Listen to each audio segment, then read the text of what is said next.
आज आपल्याला रोम्बसचा स्टडी करायचा आहे. स्टार्टिंगला rhombus means a quadrilateral is a rhombus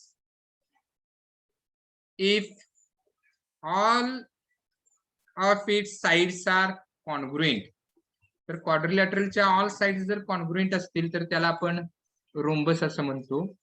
एक रोम्बस आपण इथे घेऊ, डायग्राम काढू.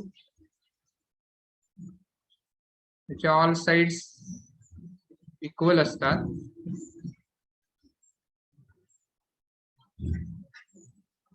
तसा एक आपण इथे रोम्बस घेतलेला आहे, त्याला नेम देऊया ABCD. In quadrilateral ABCD, AB is equal to BC is equal to CD is equal to AD. All sides equal आहेत आणि त्या सेम साइन इथे दाखवलेल्या आहेत. साइडची लेंथ आहे A असं आपण मानू. आता आपण पेरिमीटर नेहमीच्या पद्धतीनं perimeter of a rhombus is equal to sum of all sides, म्हणजेच AB plus BC plus CD plus AD. याची length A plus A plus A plus A 4A झाली, म्हणजेच 4 इंटू साइड, 4 इंटू साइड.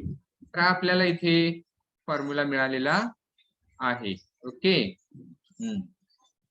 आता आपल्याला area काढण्याचा formula पाहायचा आहे, तर त्यासाठी आपल्याला डायगोनल घ्यावे लागतील इथे. त्यामुळे मी इथे डायगोनल दाखवतोय. डायगोनल अपोजिट व्हर्टायसेस जॉईन केले, जॉईन होणाऱ्या सेगमेंटला आपण डायगोनल म्हणतो. ए चा अपोजिट आहे व्हर्टेक्स सी, ते जोडले तर हा एक आपल्याला डायगोनल मिळाला AC, आणि सेकंड डायगोनल आपल्याला इथे BD मिळतो. तर याचे आपल्याला प्रॉपर्टीज माहिती आहेत. परपेंडिक्युलर बायसेक्टर इच अदर असतात. आता आपण इथे पहिला जो डायगोनल आहे तर त्याची लेंथ D1 आहे असं आपण मानू, आणि दुसरा जो डायगोनल आहे BD तर त्याची लेंथ D2 आहे असं आपण मानू आपल्या सोयीसाठी. तर इथे आपल्याला आता एरियाचा फॉर्म्युला लिहायचा आहे. Area of a rhombus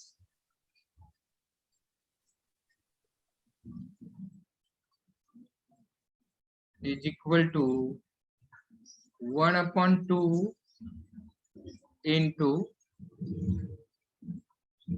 product of diagonals, म्हणजे जिथे शॉर्टकट मध्ये मी काय लिहितो D1 इंटू D2. तर हा फॉर्म्युला येथे लक्षात घ्या.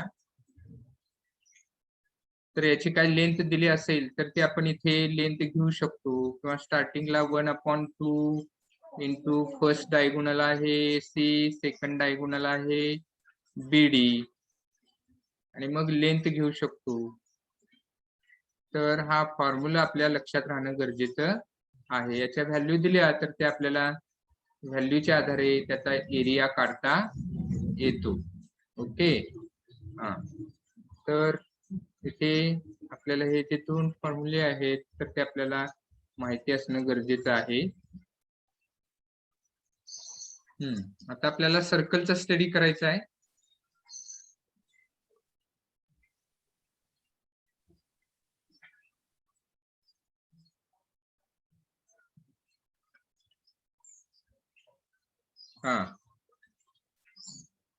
सर्कलचा स्टडी करताना आपल्याला त्याची डेफिनेशन सर्कलची माहिती असणं गरजेचं आहे. डायग्राम काढतोय आपण इथे आता सर्कलची. एक सर्कल आपण इथे घेतला.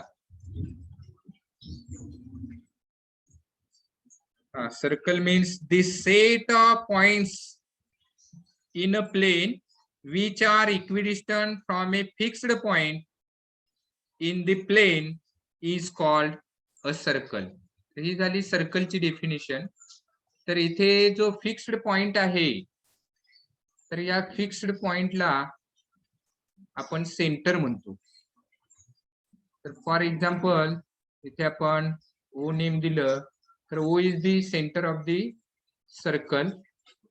आणि जे फिक्स्ड डिस्टन्स आहे, तर या डिस्टन्सला आपण रेडियस असं म्हणतो.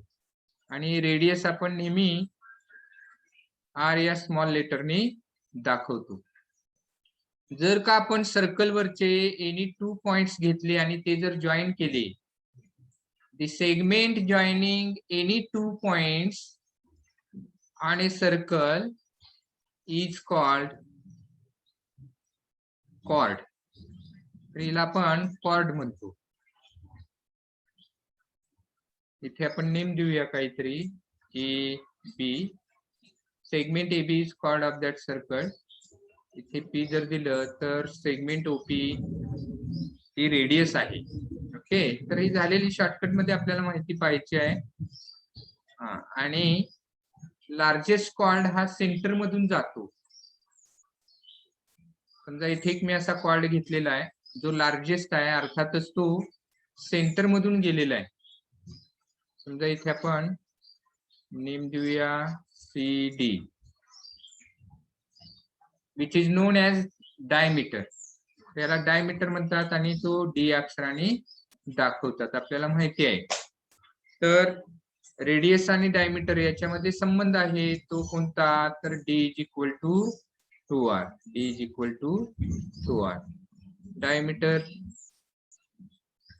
Is twice of a radius. रेडियसचा डबल असतो तो. तर इथे सेगमेंट, इथे ओ पॉइंट हा सेंटर आहे, सेगमेंट ओपी रेडियस दाखवलेली आहे. इथे अर्थातच ओसी आणि ओडी, तर हे देखील रेडियाई आहेत. Segment A B, segment C D या कॉर्ड आहेत. आणि सेगमेंट सी डी या कॉर्डलाच आपण डायमीटर असं म्हणतो. ओके, आता आपल्याला सर्कलची पेरिमीटर म्हणजे काय समजून घ्यायचं आहे. तर सर्कलची पेरिमीटर म्हणजेच त्या सर्कलच्या कड्याची लेंथ असते. तर ते समजून घेण्यासाठी आपण इथे एक सेकंड डायग्राम काढतो, इथे समजावून घ्या. समजा इथे एक तारेचं कड आपण बनवलंय असं समजा, आणि ते इथून असं कट केलं, एका ठिकाणाहून कट करायचं आहे बघा. इथे पॉइंट दाखवलेला आहे, तर इथून समजा ते कट केलं. तर कट केल्यानंतर आपल्याला इथे ते कट करून ही वायर जी आहे, तार आहे, ती आपल्याला सरळ करायची आहे. तर जर ती सरळ केली तर ती आपल्याला अशी दिसेल. तर ही कट केली आणि अशी आपण सरळ केली. तर सरळ केल्यानंतर याची जी लेंथ आहे, या तारेची जी लेंथ आहे, तर ही लेंथ म्हणजेच पेरिमीटर. त्या सर्कलची काय असते? पेरिमीटर असते, हे लक्षात घ्या. आणि ही जी आहे, तर यालाच आपण सर्कमफरन्स म्हणतो. तर हा म्हणजेच काय आहे? तो सर्कमफरन्स आहे, हे लक्षात घ्या. याची लेंथ म्हणजेच तो सर्कमफरन्स, याला आपण म्हणतो.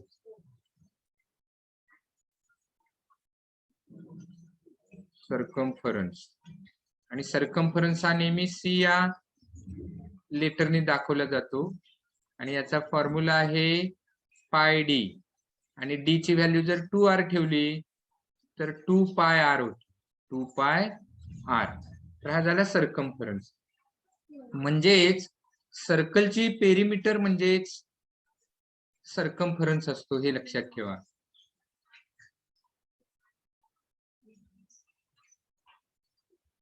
Perimeter of a circle means circumference येणार, म्हणजेच तो पाय डी असेल किंवा 2 पाय आर. आता हाफ सर्कल असेल तर त्याची पेरिमीटर काय येईल? तर मी याच डायग्राम मध्ये इथे तुम्हाला थोडस दाखवण्याचा प्रयत्न करतोय. हे समजा हाफ सर्कल आहे. आता याची पेरिमीटर म्हणजे लेंथ कोणती होणार पहा. मी जरासं वेगळ्या कलरने दाखवतो इथे. ही बघा, एवढी लेंथ इथून स्टार्ट करायची, एवढ्या ह्या अर्ध्या कड्याची लांबी ही लेंथ आणि या डायमीटरची लेंथ यांची सम होणार, म्हणजे आपल्याला ते हाफ सर्कलची पेरिमीटर मिळेल, बरोबर, म्हणजे सेमी सर्कलची. तर इथे आपण perimeter of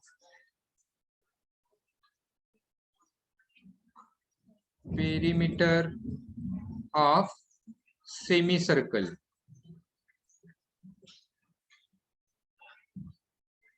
perimeter of semi circle जर काढायचे असेल तर हा अर्धा परिघ होणार, बरोबर, 1/2 सर्कम्फरन्स आणि प्लस हा डायमीटर होणार डी.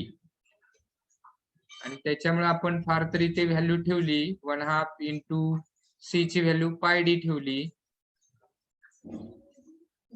प्लस इकडे डी.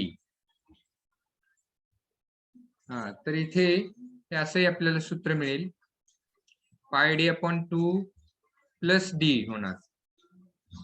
बघा इथे अशा पद्धतीने आपल्याला दाखवता येईल, किंवा इथे आपण व्हॅल्यू ठेवू शकतोय 1/2 डी ची व्हॅल्यू 2r ठेवली, किंवा दुसरं सूत्र ही जी व्हॅल्यू आहे 2πr जर ठेवली तर काय होणार पहा, 2πr आणि डी ची व्हॅल्यू 2r ठेवली तर इथे 2 2 कॅन्सल होईल आणि आपल्याला πr प्लस 2r मिळेल. इथून r पण आपल्याला कॉमन घेता येईल, r ब्रॅकेट मध्ये 2 प्लस पाय सुद्धा आपण लिहू शकतो.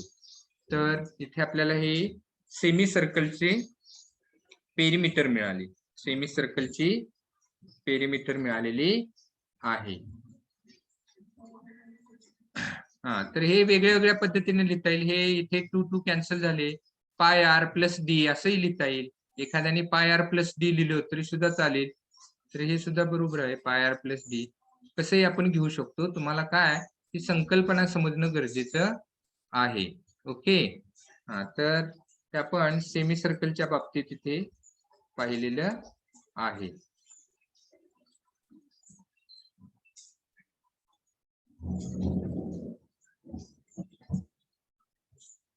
आता आपल्याला एरिया ऑफ ए सर्कल पाहायचा आहे आणि त्याच्यासाठी आपल्याला फॉर्म्युला तयार करायचा आहे. तर फॉर्म्युला तयार करण्यापूर्वी आपण इथे एक सर्कल घेऊया. समजा इथे एक मी सर्कल घेतोय,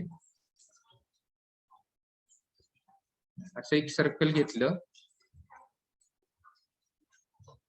आता मी याचे पार्ट्स करायचे आहेत. करताना हा डायमीटर मी इथे घेतला, जस्ट मिनिट,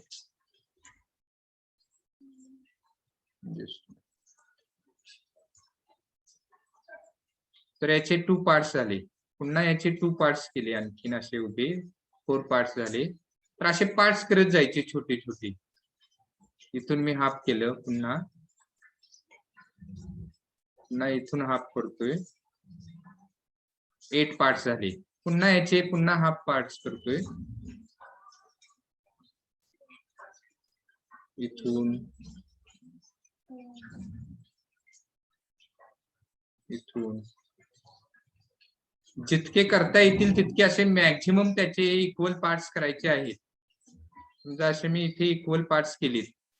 आता मी केलेले पार्ट्स आहेत, तर ते किती पार्ट्स केलेत पहा मी, 1 2 3 4 5 6 7 8 9 10 11 12 13 14 15 16 पार्ट्स झालेले आहेत. ओके.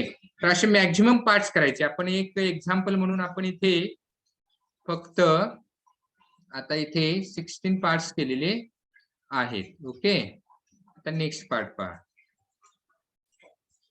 आता हे पार्ट्स हे आपण जाड पेपरवर घेऊन असे पार्ट्स करून याचे तुकडे करायचे. या सर्कलचे काय करायचे, तुकडे तुकडे करायचे आहेत आणि हे तुकडे जोडायचे आहेत आणि एका ते विशिष्ट पद्धतीने जोडायचे आहेत. तर ते कसे जोडायचे ते मी इथे दाखवतोय पहा. तर सुरुवातीला इथे मी दाखवतोय,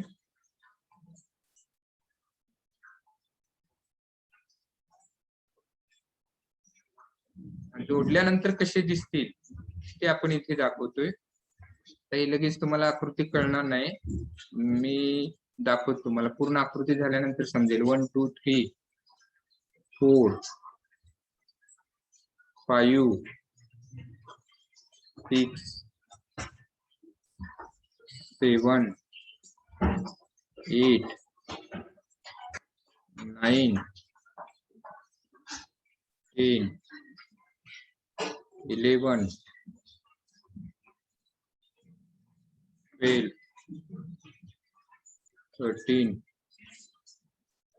14 15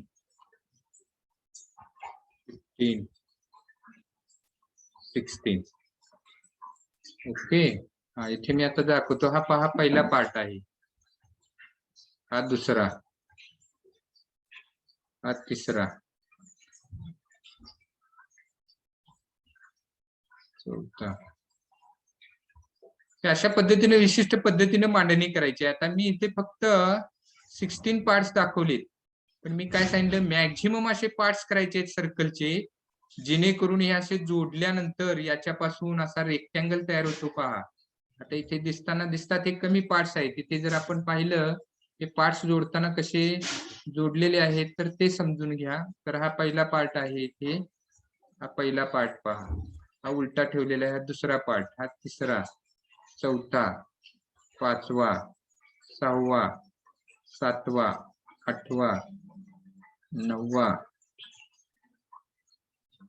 10 11 12 13 14 15 आणि 16. तर असे जर मॅक्झिमम पार्ट्स केले तर इथे आपल्याला हा रेक्टँगल मिळतो, हे समजून घ्या. तर याचा जो शेप आहे तर आपल्याला तो शेप असा मिळेल. हा पहा, असा मिळेल. आणि याचा जो एरिया आहे, या सर्कलचा जो एरिया आहे, ह्या रेक्टँगल इतकाच असणार आहे, लक्षात घ्या. वेगळा असणार नाही, कारण तोच तेवढाच कागद आहे, त्याचा फक्त आकार बदलला आणि असा रेक्टँगल तयार झालेला आहे, हे लक्षात घ्या. तर इथे हा रेक्टँगल तयार झाला.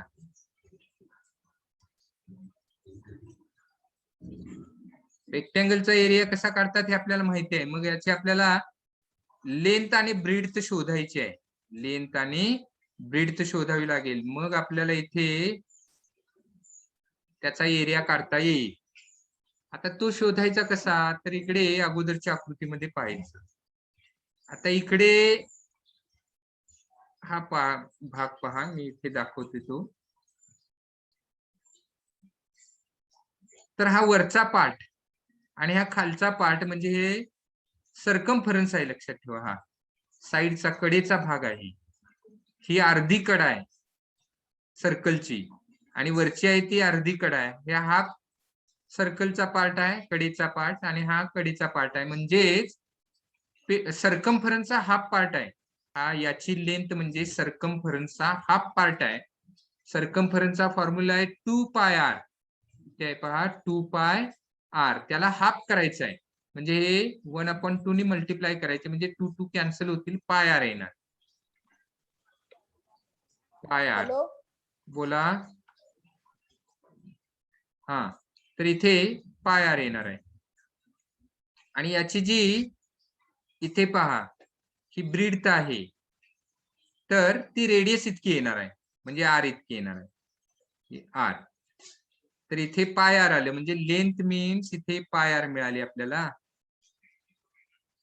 आणि ब्रीड्थ मीन्स r मिळाली. तर आता आपल्याला याचा एरिया काढायचा आहे. पहा, आता एरिया काढायचा आहे. आता एरिया काढत असताना तो कसा येतो तो समजून घ्या. एरिया ऑफ ए सर्कल, आता in this condition area of a circle is equal to area of a rectangle. इथे जो रेक्टँगल मिळालेला आहे तो एरिया ऑफ ए रेक्टँगल. आणि रेक्टँगलचा एरिया कसा काढतात आपल्याला माहिती आहे, लेंथ इंटू ब्रीड्थ. आता इथे लेंथची व्हॅल्यू आहे πr, इंटू ब्रेड आर आहे, म्हणजेच आपल्याला इथे पाय आर स्क्वेअर मिळाला, पाय आर स्क्वेअर. तर हा फॉर्म्युला कसा तयार झाला हे समजणं गरजेचं आहे. तर इथे सर्कलचा फॉर्म्युला तयार झालेला आहे pi R square. Area of a circle is equal to pi R square. तर हा फॉर्म्युला कसा तयार झाला तर हेही आपल्याला माहिती असणं गरजेचं आहे. तर इथे आपण आज काय काय पाहिलं पहा. सर्कलच्या बाबतीत रिव्हिजन वजा सेंटर कशाला म्हणायचं, रेडियस, डायमीटर, कॉर्ड या संदर्भात सर्कम्फरन्स, आणि मग perimeter of a circle, perimeter of semi circle, आणि मग एरिया ऑफ सर्कल कसा काढायचा तर याविषयीचा आपण फॉर्म्युला इथे पाहिला आहे.